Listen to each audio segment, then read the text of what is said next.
All right, ladies and gentlemen, let's go to today's chemistry class real quick. So, we discussed a lot of concepts, and what I'm going to do is I'm going to summarize what we discussed and then go straight into the sample problem. So, today's chemistry class is pretty short and sweet. So, today we talked about the mole and we talked about other concepts, molar mass and whatnot. But what is a mole? The mole is basically the SI unit for the amount of substance. Okay. So, the a substance, if we were going to use the SI unit for it, is measured in moles. Now it says that a mole is the amount of substance that contain as many particles as there are atoms. So basically, the mole is telling me the amount of substance that contains as many particles as there are atoms, because the particles and the atoms basically saying that the number of particles and the number of atoms are pretty much the same thing. Okay, so again, the mole is the SI unit for the amount of substance, and a mole is the amount of a substance that contains as many particles as there are atoms. Now, Avogadro's number, and this is named after the Italian scientist Avogadro for all of the contributions he made in the 19th century in terms of mass and the relation between mass and um and number of atoms. Okay, so it's named after Avogadro, who was a 19th century Italian scientist who made a series of contributions to better explain the relationship of mass and atoms. Okay, so Avogadro's number is basically the number of particles in exactly 1 mole of a pure substance. It's exactly how many particles are present in 1 mole of a pure substance. And Avogadro's number is actually, there's a mistake here, is actually abbreviated to 6.022 times 10 to the power 23. Let's see if I can edit that. And let's see if I can change that and write the correct number. It's actually supposed to be 6.022. So let's see if I can fix that, guys. I apologize for the error. So let's see if I can fix it, and it's actually 6. Okay, let's try that again. Let's see if I can write that 6 better, guys. I apologize for the error. 6. Okay, there you go.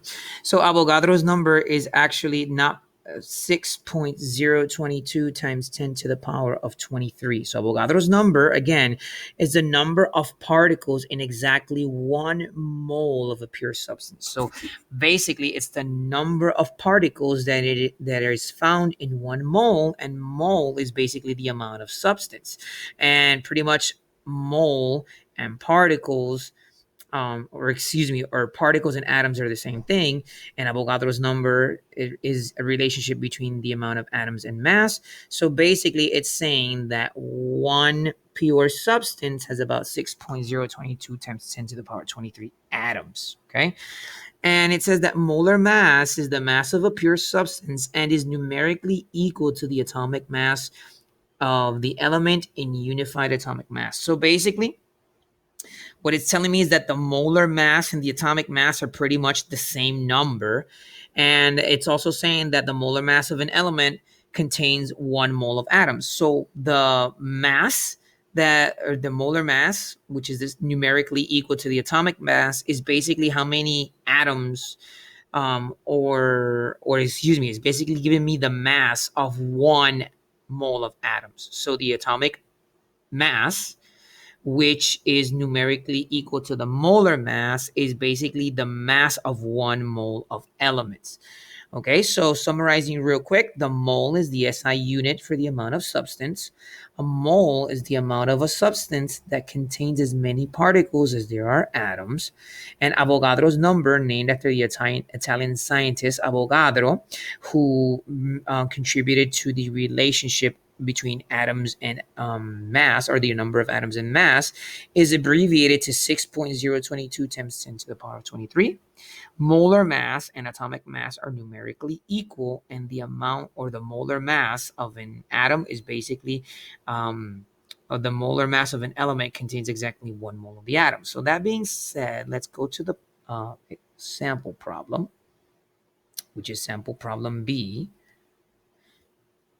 And sample problem B is saying to me, what is the mass in grams of 3.5 mole of the element of copper? So I have 3.5 moles of copper. Okay, so I'm going to say mole of Cu.